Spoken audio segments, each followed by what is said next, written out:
नमस्कार बांधवांनो. तर अहमदपूर मतदारसंघामध्ये जातीमध्ये ओबीसीमध्ये मराठा बांधवामध्ये वाद लावणाऱ्या नारद मुनींना निवडून देऊ नका.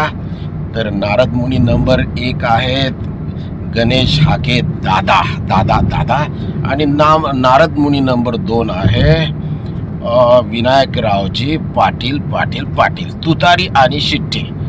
यांना बांधवांनो निवडून देऊ नका.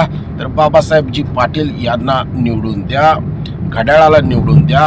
सुराज्य क्रांतीनं त्यांना पाठिंबा दिलेला आहे. चांगले उमेदवार, सुशिक्षित, सुसंस्कृत, विकास पुरुष, सर्व जाती धर्मातील बांधवांना साथ देणारे, त्यांच्या अडीअडचणीला धावून येणारे आणि मतदारसंघाचा सर्वांगीण विकास करणारे विकास पुरुष म्हणून आम्ही बाबासाहेबजींना पाठिंबा दिलेला आहे. तरी सर्वांनी त्यांना प्रचंड बहुमताने निवडून द्या. तुमचे कामं करण्याची, तुमचे प्रश्न सोडवण्याची आणि तुमचा सर्वांचा विकास करण्याची जबाबदारी आमची राहील. थँक्यू.